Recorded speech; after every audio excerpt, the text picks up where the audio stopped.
So I'll call the meeting to order, but then we're gonna need to motion someone to chair because John Cross is not here today.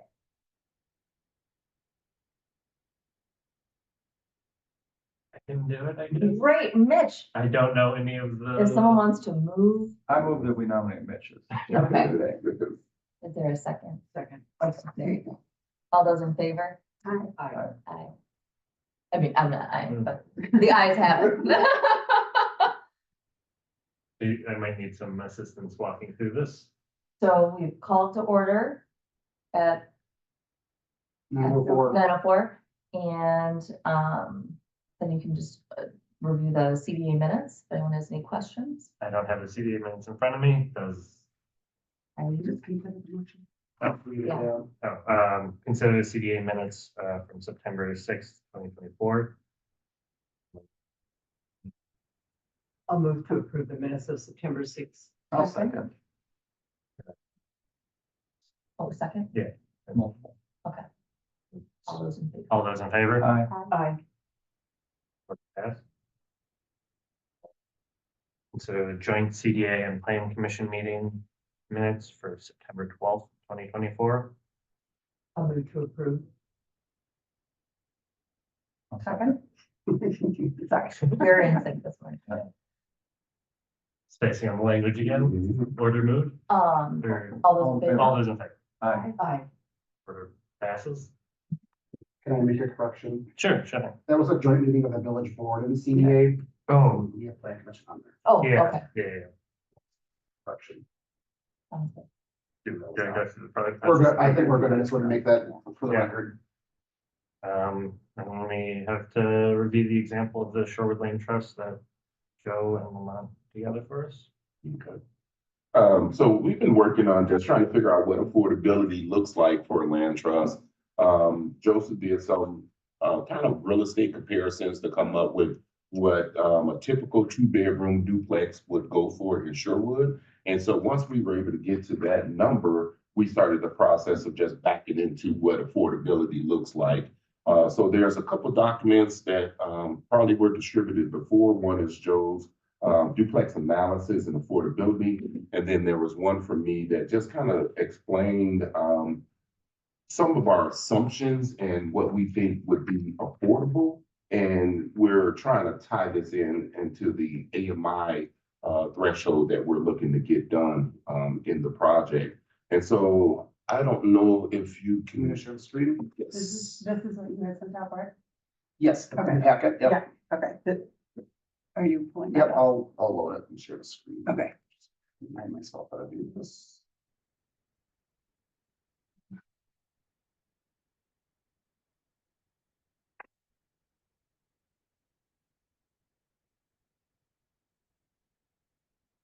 That's the one you want, or That's the one. Yeah. Oh, that, not the, page 20? That's Okay. one of them. got it. Not the affordability.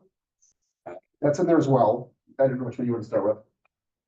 Joseph, do you want to walk through your? Sure, well, what I did was just, this is the summary of a deeper workbook that had the last 24 months, all sales of duplexes, actual sale prices, and I parsed it and aggregated it by square foot, by a bunch of other stuff. And it came out pretty cleanly. They started sometimes cheaper, but ended up, because prices were increasing throughout that time period, a pretty fair hypothetical would be 450,000 or multiples, two-bedroom units. That's what they've been selling for, and backed up by the fact that there were, at the time I did this, 2 on the market for that price. So that's what I used as a hypothetical, because there's sales comps to back it up, and there were 2 on the market. I didn't actually track, I should have, if they sold and for how much, but so if we were willing to look at it, that's a realistic number right there. And then to back into the payment amount, we just kept increasing how much the buy down would be, the second line there, to get to an affordability number. I don't know if this has been revised in lieu. It has been, okay. So we started with different numbers, and I guess this is where we ended up to get to what Lamont's number is, which is the last number. We had to back into that. This is basically what this would look like if the village were to So we wanted to know like specifics. Okay, if we're gonna do this, what does it look like with an actual property that is actually available or has sold? And what current rates are and what kind of, yeah, that's it. What's the bottom number I'm supposed to be paying attention to? Well, there's a couple of them. There's this $200,000 note, which we have modeled is the purchase price. And then there's also the buy down of 200,000 plus a down payment assistance. But the 200,000 is probably the number, that you should be paying attention to. Yes, that's the ask, basically, 200,000 from our funds for one house to get it. for a duplex, not a single family. To get it to a $200,000 price point. Right, that's what we have. So it's separated out land versus building, right? Because that's, Generally. because the land is in the trust. Yeah, I mean, I would say that a unit may start off being just, with those restrictions being memorialized inside of what's called the ground lease document. But the assessor may not decide immediately to separate the parcels. Meaning that, in Milwaukee, we had to wait a year after we sold our first homes before the assessor understood and said, okay, I'm gonna separate the land from the house. And so just 1 year later, they decided to issue a separate tax key for the land and a separate one for the house.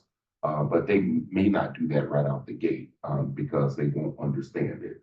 And they may choose the model as kind of like a HOA where they're kind of seeing how things go. And then the following year, they may say, okay, it makes sense to us, we're gonna separate it. So we don't have an assessor. Okay, That big. who do you use, the county assessor? No, we have an assessor. We Oh. contract for it. So we contract with Associated I just meant we didn't have. or Accurate, pardon. A position as an Yeah. assessor. So what difference would that make? None? No difference? You have to work with them to understand Because the, it's a commercial entity, right? Correct. Yeah, I think it was just the conversation. We have not had that conversation with them because the first step was Right, understood. going past I was an just example, curious. but Understood. if this is something that the group wants to pursue or to recommend to the board, right, then we would have additional discussion, but we're trying to baby step it. Right, I understand. And just to backtrack for 1 second, I question if it was single family versus duplex. We did account for rent here. It's Which- income, Yep. to decrease your monthly spending. Yep, second last line. So, and this creates two affordable, I assume at 900 that is considered affordable. So this duplex model creates two affordable units. And the ask from the village is smaller because of that rental income. So if this was a single family, you'd have to take out that 900, which means you'd have to increase the ask from the village and you'd only be creating one unit. So that was actually sort of my question, what I was Yeah. going to ask was, is that sort of the plan to target duplexes more? Because that would potentially offer more affordable housing units, because there are That's an idea. I'm agnostic. more,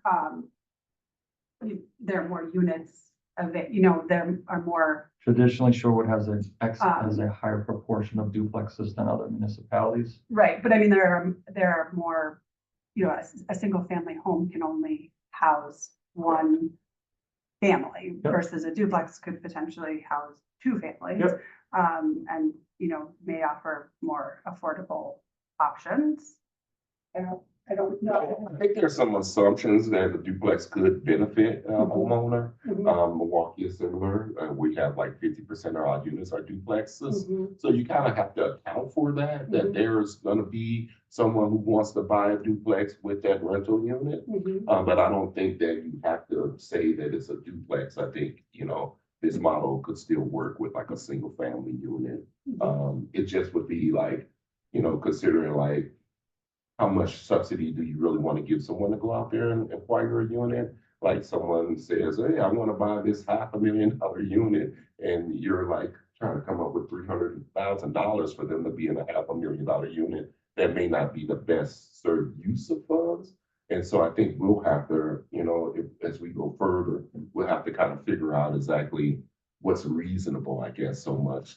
And, sorry, as you were Yes. saying that, I was just also thinking like, does that, in this duplex model, does that person or does that family have, is that two affordable homeowners? Yes. both Okay. would Okay.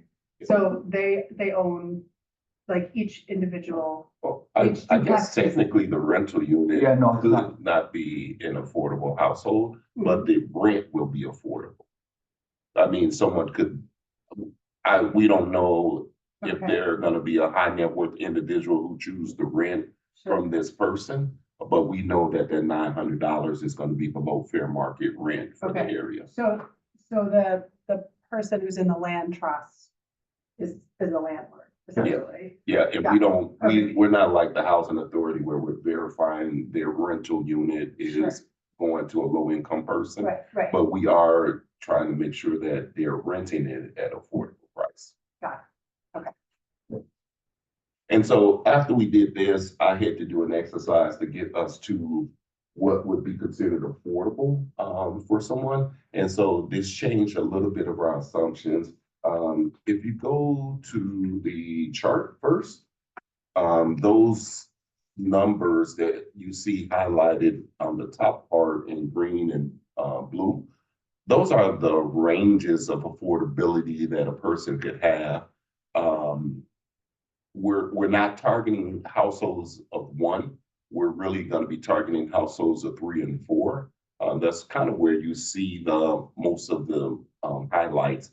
But if you look at even the first column, HH1, you'll see that a person, single person, at $170,000, this is what they could afford to borrow. Basically, according to HUD guidelines, they could borrow a unit of 170 all the way up to $324,000. And so what this really is meant to show is just show, it's meant to show the buying power. But one of the things that you'll see is that these are some of the income levels that we're targeting. A person buys a house at 160, they need a minimum income of 52,000. And then you'll kind of see that their the affordability gets greater as they add more household members. And so if you're looking at a household of 4, affordability is right around 50 to 60%. And we want to serve people at about 65% area median income. So you're getting a lot of 4-family folks who are in this range, make about this much money. And then that means their income is around here and they can afford a range of housing between 160 and 194 on the high end. We assume 189 is like if they had $5,000 of down payment assistance, but you can see that this range is what they can afford is 160 to 194. And so that other note was a little bit higher where we had it at 200,000, but we would have to just make some adjustments to kind of make sure that those people can fit. And then I think if you go back to the previous assumptions, you'll see that, I mean, this is really great that someone at 55% of AMI can afford a unit of up to 104 and a family of 5 up to 193,000. So you kind of capture that single person who's looking for affordable housing, but then you also can capture a larger size family at around 194. That's how much they can actually buy. And it really just, the back into it, if you wanted to support a family of 1, they only can afford 104,000. So now that number of 200 gets larger. Now we're talking about 300,000 to get them into affordability. But if you're looking at a family of 4, we're probably talking about, what was the family of 4 was? Yeah, a family of 4, somewhere around 173 on the low end. But we're targeting someone who's going to be at 65% of AMI.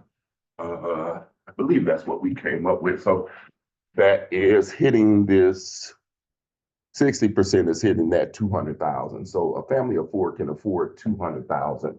But because you're not just planning for all families of 4, you kind of want to make sure your pricing is within the ranges in case you do get a family of two who only can afford 160, or a family of three who can afford 170.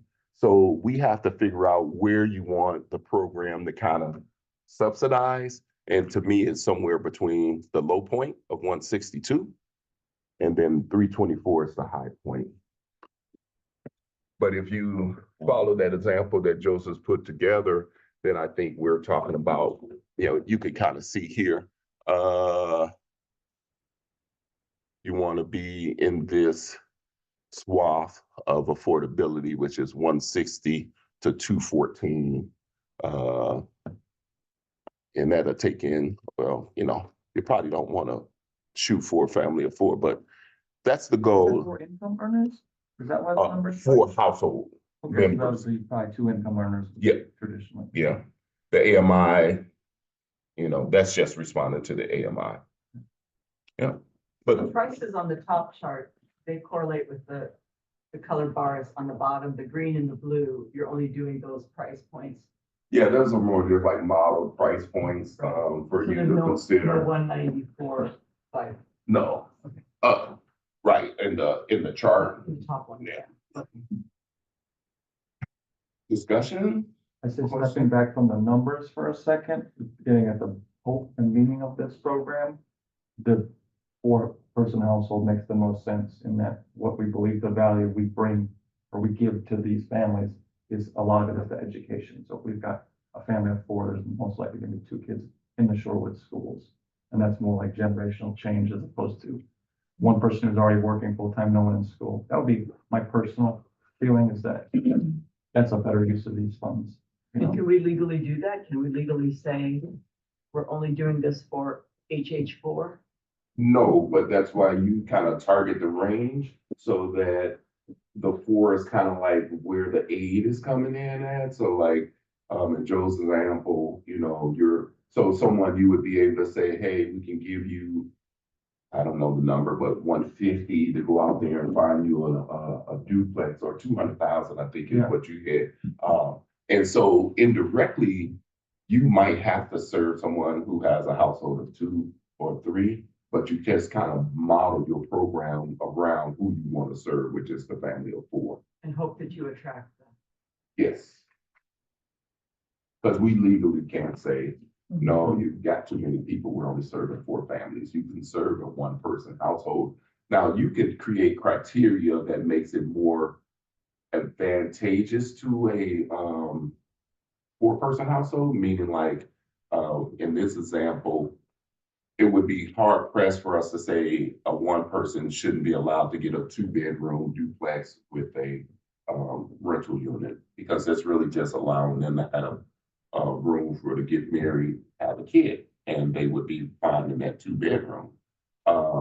But typically we may have to make some changes, because now we're talking about 2-bedroom duplex that might not fit the unit size for a family of four, and we may have to say, okay, we're not going to attract families of four into a 2-bedroom duplex, but it's more about the purchase price than it is about the unit type.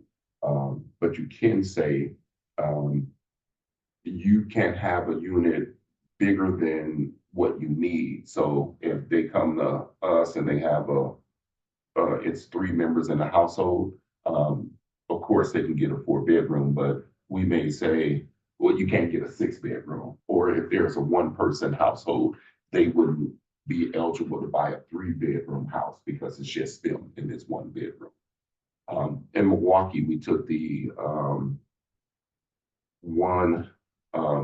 we did for each person in the household and plus one. And so if there was a 2-person household, they could have 2 bedrooms for each of them, plus one. So they could buy a 3-bedroom because they were a 2-person household. And same if they were 3-person households, you can give them a 3-bedroom, or they could qualify for a 4 because you add that plus one. It's just a fair thing to do. You just have to kind of plan for expansion of the family. Or what if you have like to your point, plus one, a grandparent, right? And grandparent is helping to raise the child, the parents are working, They come over and spend time. you know, in the household. So you don't want to like penalize folks, but you don't want to incentivize them to go get a bigger unit than they need on your dime. And so your organization would do all of that. Yes, we would do all of that. We're exploring this suburban expansion model. And so we've been working a lot closely with the city of Wauwatosa as well. And that also presents an opportunity for this group. The goal of that group is to kind of create a land trust that's outside of the city of Milwaukee, but serves the Milwaukee County suburban municipalities. And so we've created a work group that right now is mostly Wauwatosa, the city of Wauwatosa, Milwaukee County, with some interest from Whitefish Bay to join that group. And I just wanted you all to know that if you had some representatives that wanted to join that group, you can also probably send a representative of two. We don't have any hard, fast rules about that. But what we want to do is try to make this equitable for the whole Milwaukee County suburban community. And so we've been working in that area to kind of figure out a couple of the assumptions that we have, like, you know, what is the target AMI that we're trying to serve? What is the fair resale restriction that we're going to put on there? And so we haven't got that far down, but when you do this program, you resale restrict what they can sell the house for in the future. And so someone buys a house at 200,000 under the current resale model, they only can appreciate 1.25% simple interest per year. So in the course of Your assessed value. yeah, of their purchase price from 1 year to the next. So if they buy this house at 200,000, they can appreciate 1.25% each year. So that's about 2,500. So in the course of 10 years, they could appreciate $25,000 on that $200,000 purchase, meaning they can sell that $200,000 unit at most at 225. So besides just looking at this from a financial perspective, considering the challenges we face, you would first take the land off the property tax roll. Yes, And then you would also limit the resale value in the the future. values, so that could also limit your potential, the village's income from property taxes on the house, because you're limiting the sale price. Yes. Yes, but you're not ever going to be a major force in the market where I think it creates this inequity in tax revenue, because you're talking about a relatively small number of units being created. But you're right, you hit that right on the head. We do reduce some of the revenue from that house. And the land is. Yes. We basically take that 200 off. Not another way of looking at it. Because the purchase price would be reduced by that amount. Yeah. So you're taking 200 off and capping the rest at with a deed restriction at 1.5. It's not a ton of money, but it is. Yeah, whatever we contribute comes off the tax rolls in perpetuity. Which, I mean, I think that I feel sort of conflicted. Like, on the one hand, I feel like this is the right thing to do in the like global market. And on the other hand, I hear the pain of our community and the pain of the people that live here and the pain of like all of the other things and the, you know, I mean, looking at, what is it, the 6% potential tax increase? 7, Rebecca. Like, that's painful for the residents that live here. And the fees we're adding, Right, and there's a wheel tax that's a coming. wheel tax and a And- streetlight fee, Right, I mean, like, those are and a big things. 60% water rate increase. So those are big things for people who live here. And so like, I want to be fair to both. And I don't know that that is possible. And so I do feel conflicted of, you know, how do we do both? I do think this is an amazing program. And I do think that is the right thing to do, but it does take, you know, I think about like, I have like sort of this flashback of when we realized that Ascension was not paying taxes on their property, in the business districts, and that they're a nonprofit, and, we're all like, what?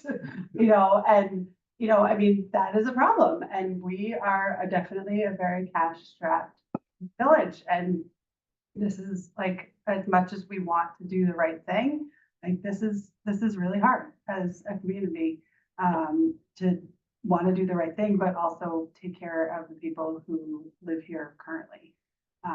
And so, I don't know how we do both. It's really where I feel conflicted. I guess if it's that much of a concern, why are we not building on this back parking lot? The developments that were proposed, like, so that's more tax revenue right there. I mean, I don't think that that's the right thing either, like, But what I'm saying is if we're worried about tax revenue that much, then we need to be building stuff like that. Like, we have to be. If this one house is gonna like ruin our tax space, I don't think anybody said that. but that's what we're talking about. Talking about not doing this because of losing tax revenue on 1 or 2 or 3 houses. If it's that much of a concern, if we're that cash strapped, we have to be building things that generate revenue. And it doesn't seem like the village is feeling that way. Like, that's not the vibe that I got at the village board meeting. So it has to be one or the other. Either we are incredibly cash strapped and we need to be building, or it's not that big of a deal and we can lose a few houses on tax. Like, so the new developments that we've built, how much has that brought in revenue? Village? I mean, the 2 apartment buildings? Yeah. Well, the good news about the apartment buildings is, of course, there was no public funding because they Right. refused to be involved in any affordable housing Right. projects, so it's all totally. Right, Market. right, Yeah. so how much? That, I don't know that off the top of my head. I wish I had the tax roll number. I mean, to me, it's in, you can make generalizations, but it seems to me, we've had a lot of feedback about people don't want, that's a bridge too far. That lot is too important to many people for other reasons differently than you feel, right? But, so I think the question is, how do you strike a balance between, because I think that to me is what we would try to do, is try to find a balance. A desire, I mean, ideally to me, we'd have a developer walk in and say, I want to do mixed. And we'd work with them but they're not doing it. And Rebecca has worked with them, Bart has worked with them. They don't want to be Beholden to the rules. They don't of want to do affordable it. housing. We have tried. That to me would be it'd be like the light horse. But it's not the reality. And so it seems to me that we have to strive for a balance. And that is a bridge too far for many, many people, This particular lot or all the lots? that lot. Yeah. I'll just cut to the chase. I think that, well, one issue with this, and I love what you're doing, Wilma, and I would love to work with you. So I don't want to undercut you, but you are taking 2 units off the market, which to the rest of the market also, because decreases the supply, which artificially increases demand. So I would like to see a combination of both. I think we should go back to Brian and say, you don't get all of it. We need enough to do one of these, and we could do both. Build that one on a lot on Oakland and do one of these. Brian Spurl. We propose that one on Oakland. 16 units, right? Yeah. So we increase the number of units, which if you increase any units anywhere, you increase tax revenue, but you also decrease some of the pressure on the market, which supposedly helps with cost of living here. We haven't reduced, if we do this, we reduce the number of available units that are on the free market, open market in a way. So we could do this and we could do the other one, and that's sort of where I've ended up on this whole thing. Are there any restrictions on when they sell the house? Like, is it also like trying to make sure that it's going to someone who's in that same AMI range? Yeah, so the price that, in that example, they sell it in 10 years, they sell it for 225,000. That becomes a new price for the next buyer. And I'm wondering more about the next buyer. Do they go through the same process Yes. of, okay, so it's not like some, like, it doesn't convert to market rate Okay. at some point. It's I'm always not, gonna be- I'm not worried about it returning to market rate at some point. I'm worried about like a corporate landlord coming in and buying a house at $225,000. All future buyers would have to Okay. be qualified income wise and also agree to all of the resale restrictions in the future. So once you create this unit of permanent affordability, it just perpetuates itself. If we get this resale formula right, it just perpetuates for future generations. Now, historically, even though I don't know if people are gonna want to lock in here and stay here, but historically across the country in land trust homes, people move just the same as they move in regular home ownership. At 5, 7 years, doesn't work for them. They take their money and they go buy a home somewhere else. So the goal is not to make the market so stagnant of low income homeowners who just never want to sell the unit. The goal is just to make it affordable with their tenure, but also give them some ability to leave with some money when they do. So in that example, we talk about, okay, they're buying it for 200, they're gonna sell it at 225. That appreciation that they've earned is 25,000. There's some down payment assistance that we don't know that they've received when they came into the transaction. Last year, low-income buyers was getting between $17,000 and $20,000 of down payment assistance.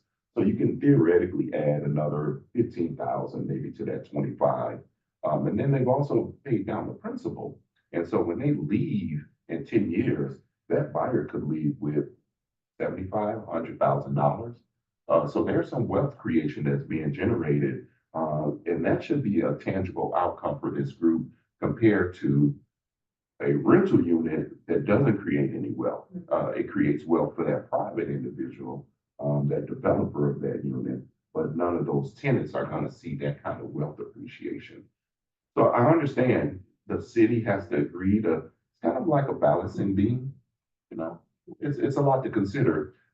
In the other group, that I was half inviting you all to, they're exploring those things because those things are a little bit different for a suburban community than it is for the city of Milwaukee. And so they've invited, if this group wants to dialogue with them to kind of get through those kind of same kind of questions that Wauwatosa would have or West Dallas would have. They're willing to allow folks, and I know that might be too much for you all to join that. Another group, but- meeting. Yeah, another meeting. But I think we're really trying to be conscious of what that this program doesn't look the same for the city of Milwaukee.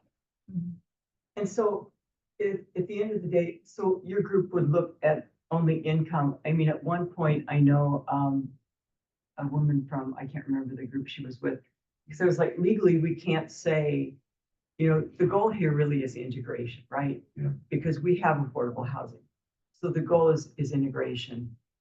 And she had mentioned that one way you can help to make that legally happen is you are only allowed to apply if your parents have never owned a home. And is that something that you ask? Is that? You can't be a current homeowner and you can't be a homeowner. We put within the last year, so we didn't go to that punitive step to say your family never could have to get a home. But you can do things like that, but That would be hard to do. that would be wouldn't it? really I mean, onerous. when she mentioned that, it sounded good, and then I thought, oh, how are you? How could you even know? And what does it But, mean? what's the value in that? Yeah. Do you expect, and I don't know if there's a way to know this, but after January, that there will be changes to that down payment assistance? Yeah, there's been some level of changes. Last year, the city found $2 million to support down payment assistance that allowed them to give an increase of about 7,000 per unit. The city didn't provide that. So that's gonna change. 2, You know, I'm talking about city of Milwaukee, I don't believe that down payment assistance will apply for Shorewood. So really what we're talking about is a bucket of money from the housing counseling agencies that if a participant goes through HUD and gets a HUD 8-hour certificate that they've been through home buying counseling, generally they'll get around $7,000 of down payment assistance. The bank that we work with may offer some level of down payment assistance that could help with closing costs of things. So they could maybe walk away with 10 to 12,000 of down payment assistance.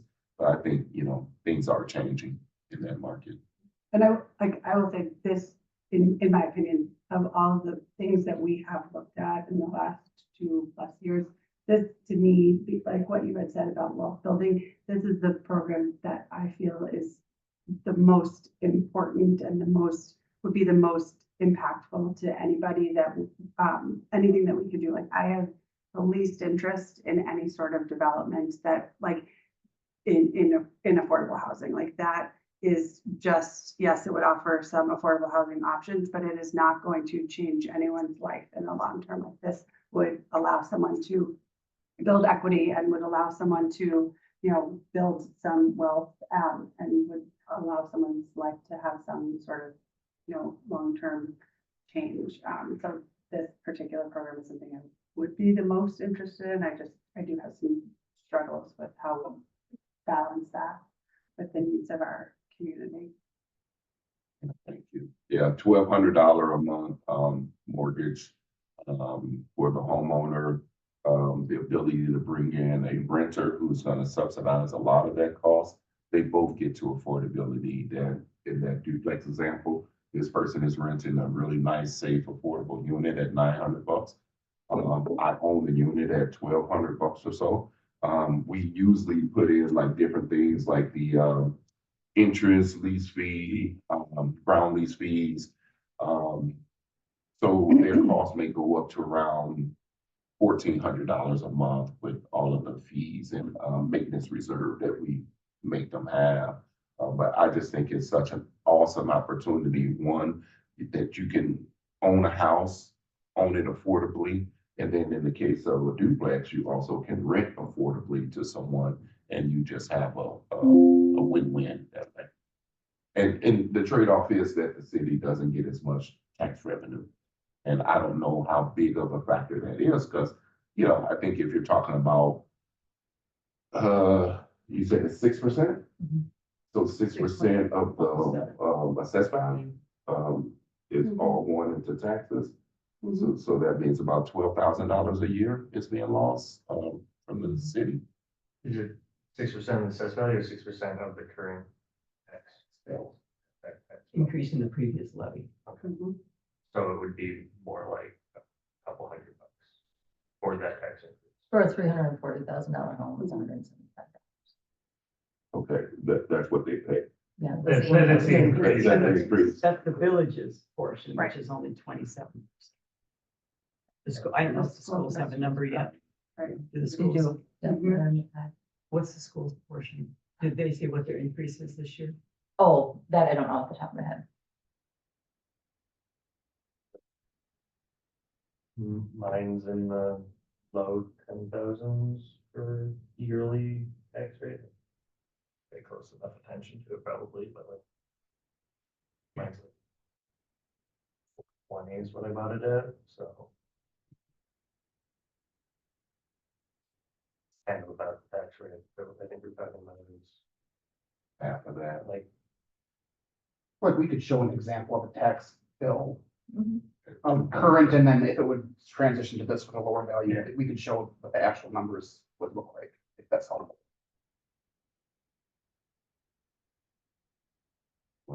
I'm That's- grateful to both of you for doing this. Yes. Because it has, seeing it, the numbers helps me understand the option. I think I'm certainly willing to consider it.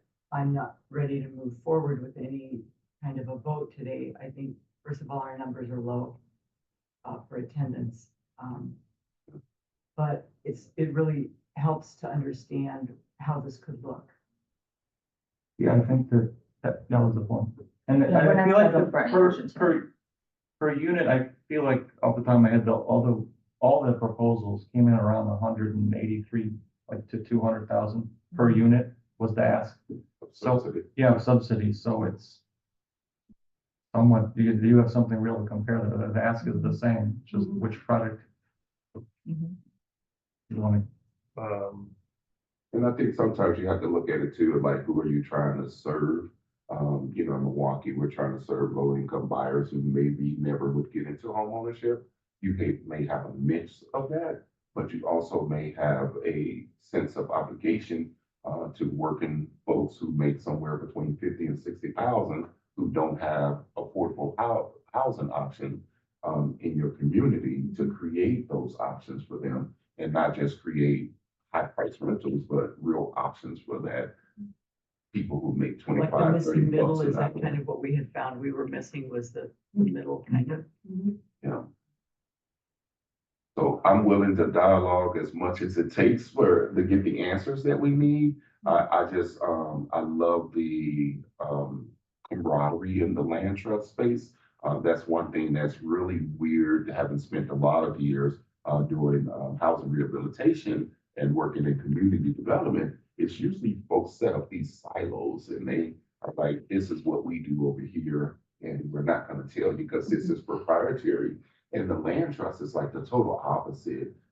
There's experts from all over the country who bring their best practices together and they tweak your assumptions, refine them. And like I was on a call yesterday and we were just going through the same thing and trying to figure out what is the acceptable resale rate for the Wauwatosa initiative that I'm working on. And in Milwaukee, 1.25% appreciation is fine because properties are not really appreciating that much. They're appreciating at between 2 and 4% historically. And so you don't want to give someone too much of that resale where they outstrip what the market is. But then if you look at Wauwatosa, their appreciation was averaging 4 to 5% historically going back about 20 years.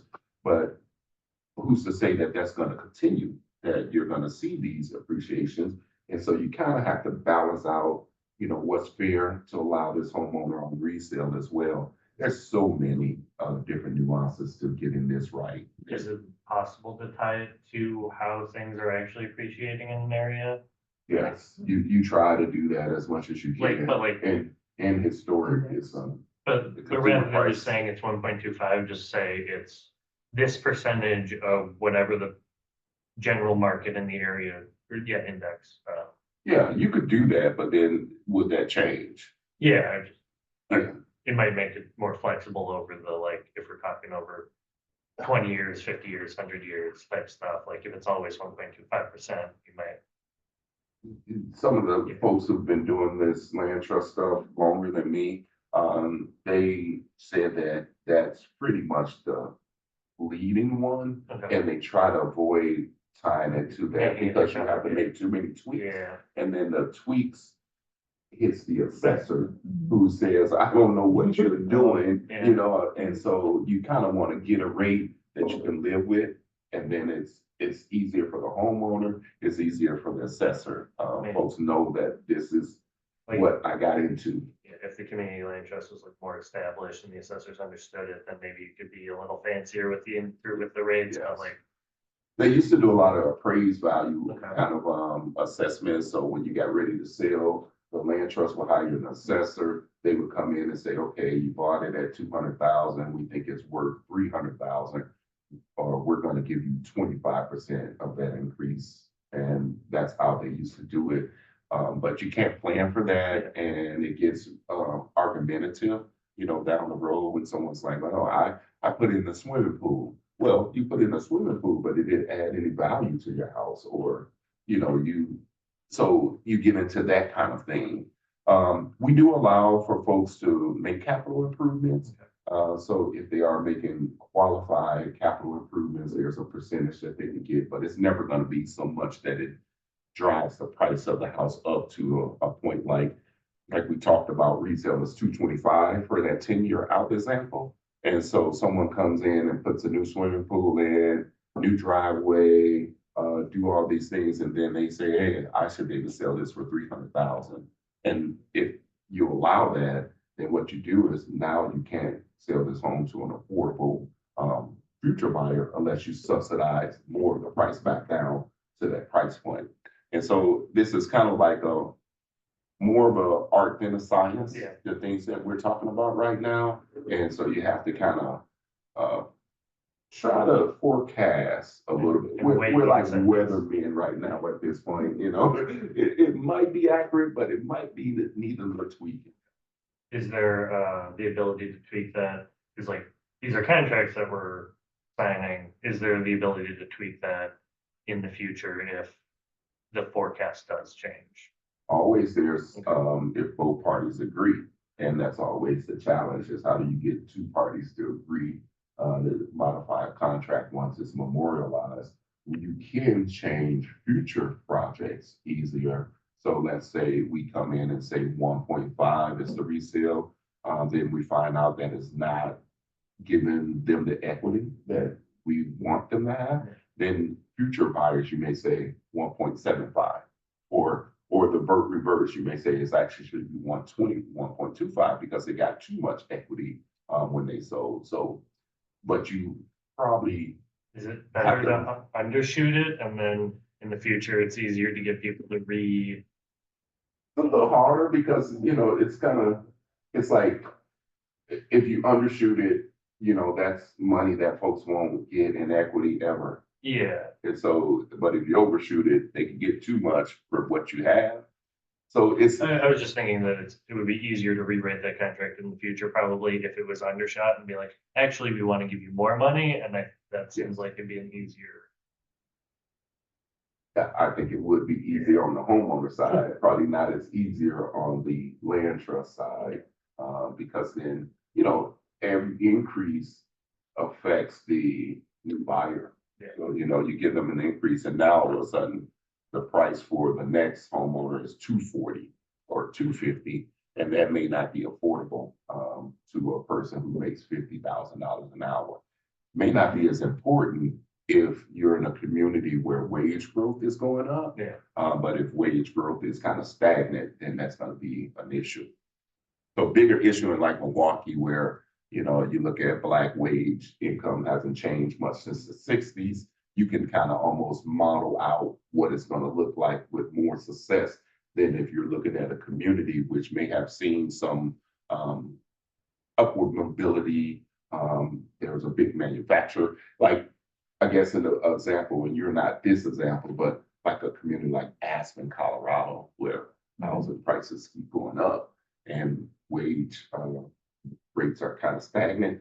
That gives you an ability to kind of figure out, you know, what you can do a little more, I guess, more like, you know, like you would have to consider like, wow, I need a lot of subsidy to get this to affordable for this working class that I'm trying to get to. I don't know your demographics of the city here, but I think you would want to kind of plan for people who can qualify under that 80% of AMI.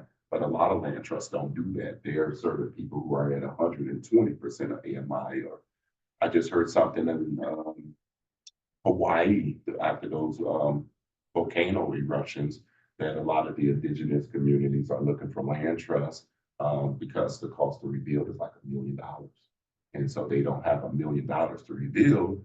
And so land trust that's going to bring in, you know, 800,000 of equity to get them to a $200,000 price point is important for that community. So I guess I'm just challenging you all to think about what's important for your community. And I think we can tailor a program. My program has to be tailored to the community that you're serving.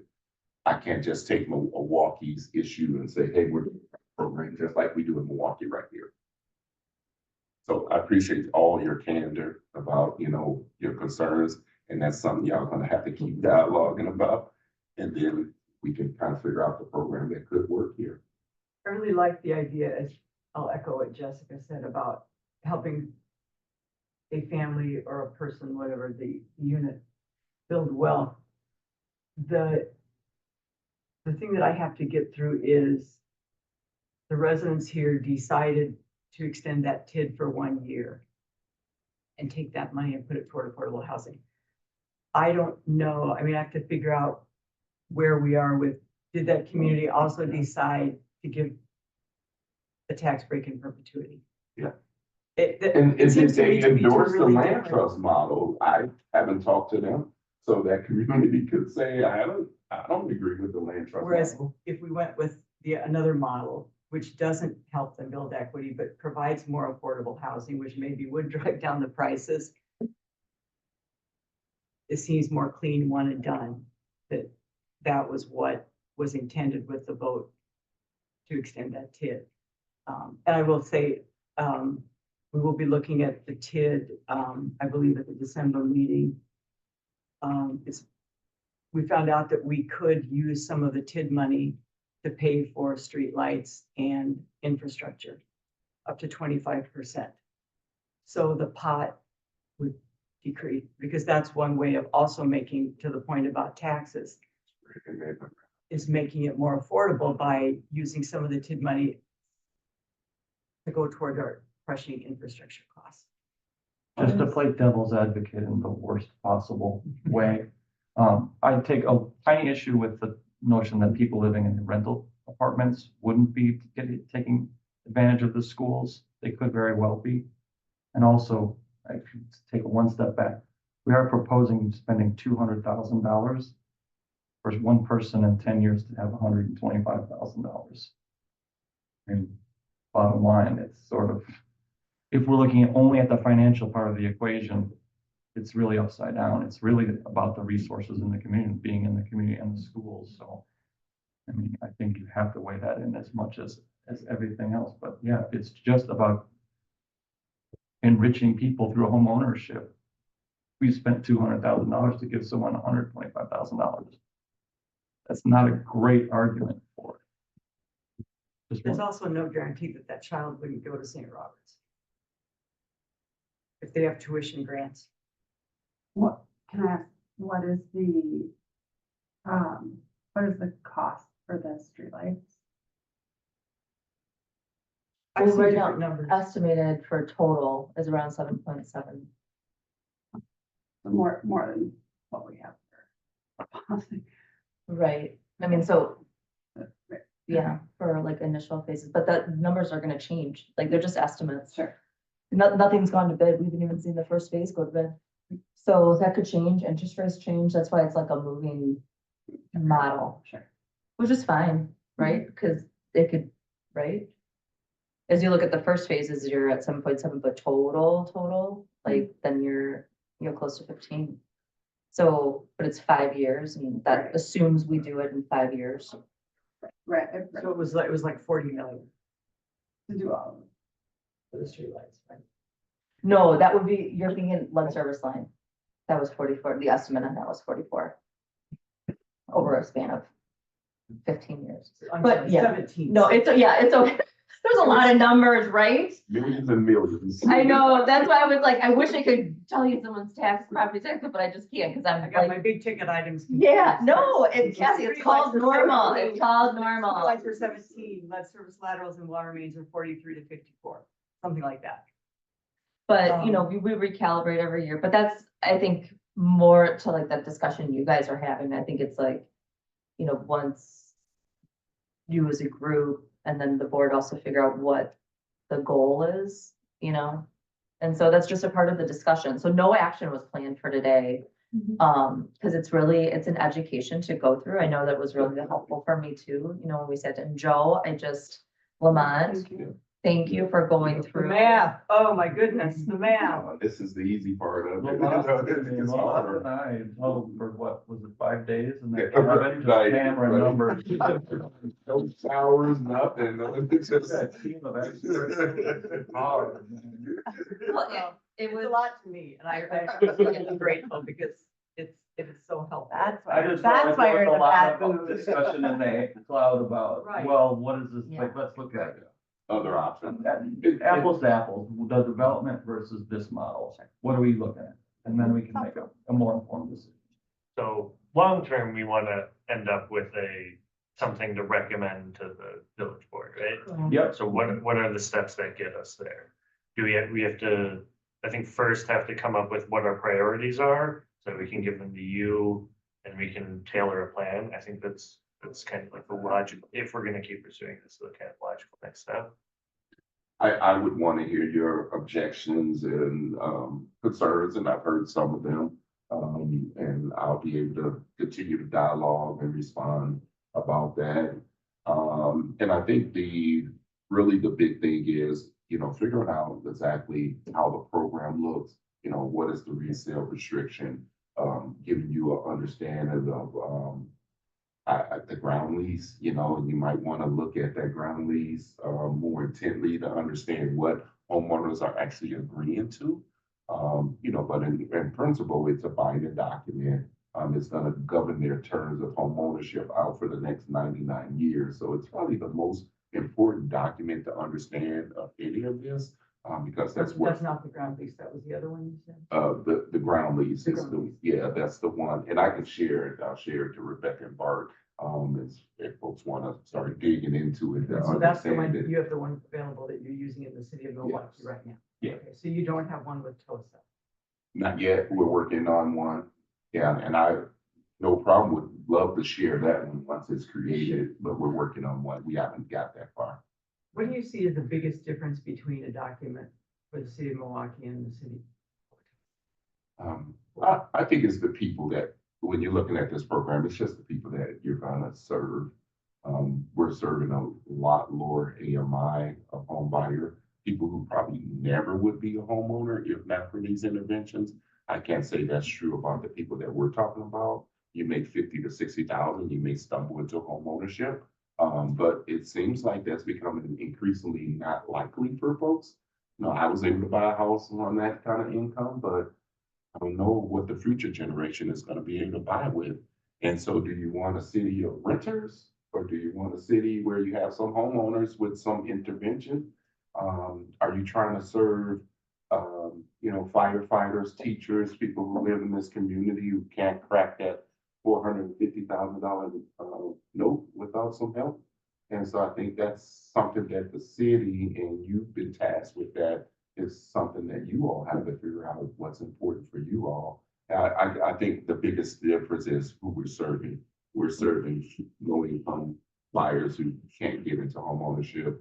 You may be serving people who need some assistance to get into home ownership. I guess something too that we have to wait to see unfold, and Bart and Rebecca can weigh in on, have we seen any movement from the developers who gave proposals? Have they gone to phase? They all remain interested, but there's been no applications. But we have met with them, follow-up interviews, and All three? correct.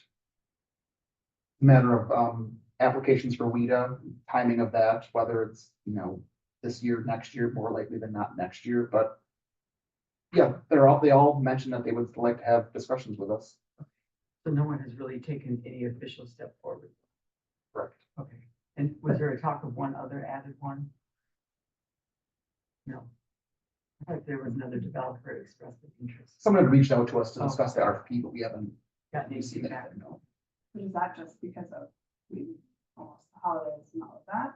I Or, think it's driving on Leah's timeline. But the scroll one is not RETA dependent, correct?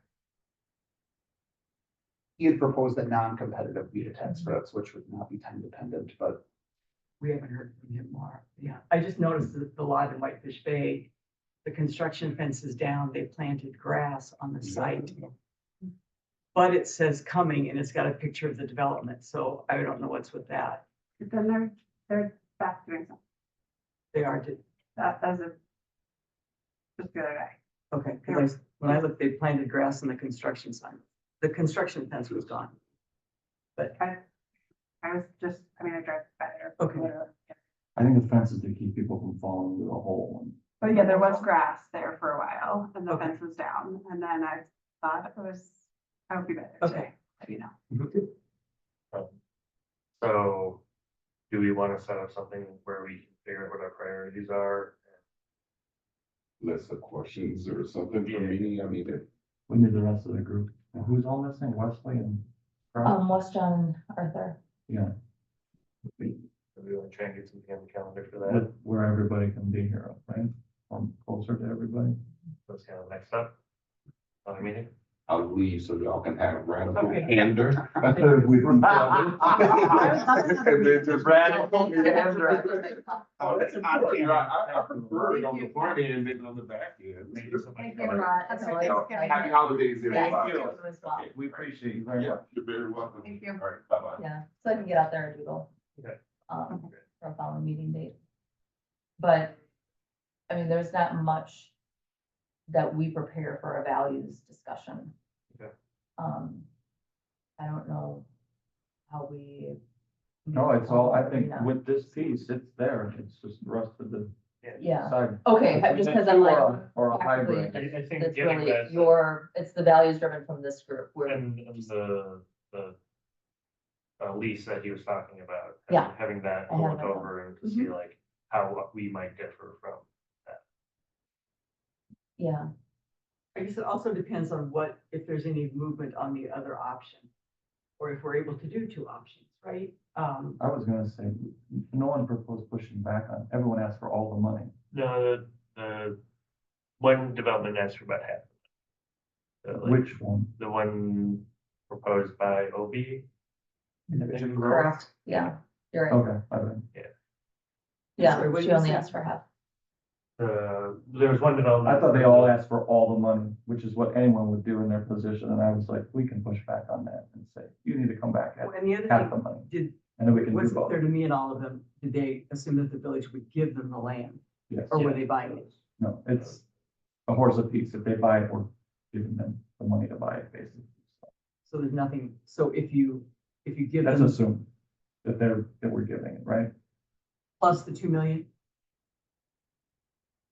I thought one of the developers had mentioned that there's benefit to them buying the land on some scoring version, so yes, but we'd be giving. We'd them be money to buy giving the money to buy it from us. Correct, but they might technically be paying us something that we would just pay them back, but yes. Yeah. It looked better for this going with wheat or something. My finger in the wind said this wouldn't pass. Yeah, So that's. it's, we're looking at the Spurl one, Finger. and my take on the Spurl one was go back then and say, you can't have it all. And then do some of this. and nobody's interested in that lot on South Oakland.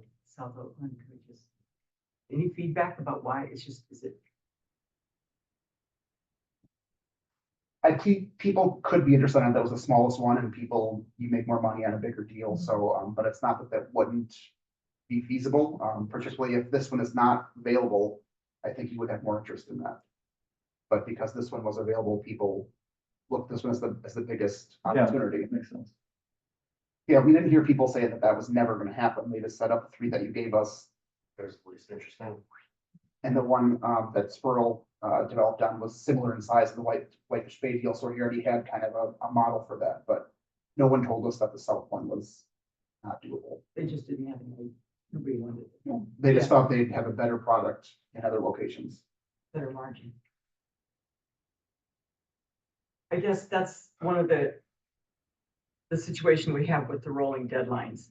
We don't really know until we decide how long do you keep it open, right? How long do you say, we're open to ideas, proposals with no deadline? And if we start moving forward with something, we say that we're gonna stop taking proposals at this date. I mean, they've also told us that, it costs them money to pursue things, so they're looking for more feedback as well in terms of, are we gonna only give them a certain amount of money? Are we gonna spend half of it on land trusts? Are we gonna, so they're also looking for us to give them more direction before they're able to fully commit to an application. So they want a number. I mean, to the point of the lot back here, I think there's a bigger discussion of, is that fingers in the wind, whatever you want to talk about, I don't know, but I mean, the two of the three proposals are on that lot, so. I think that would be great direction for them to Yeah. hear. Yeah, do you want to develop it or you don't? If you do, then what needs to happen on the lot to make it desirable to the group? But if not, then we're not gonna spend time on it. So it's really, that's the feedback. If I was them and I was at that meeting, I wouldn't. Yeah. spend another I'm like, second what on are you it. missing here, people? There was definitely not a consensus to develop that lot, so. So That's what I'm saying. I heard that, but Come what I back to us didn't at all. hear was, no, we're absolutely never gonna develop the lot, or what do you need to see in the lot if it were to be developed? That's two very different questions, and so we need that feedback. The group needs to say either, yes, we're receptive, but this needs to be happening, or no. And that direction didn't happen. That, Bart and I need that to be clear. How do we get there? Is that something that the village board needs to be included on, or is No, I that think just, that's you guys just just need to us? make a That's just decision us? and vote on it. Okay. Well, I'm prepared to make a motion today, but we're not agended for it, so. Correct, we're not. This was only for educational purposes. I think my other concern again is staff capacity, the time we're spending on this, that could be spent on other things that are very important to the village, continues to be a concern. I apologize, but I'm gonna need to go where we hit the agenda item that we did need to attend to. So, A motion to adjourn? okay. Can I make a friendly amendment to the motion to adjourn? Do you want an amendment?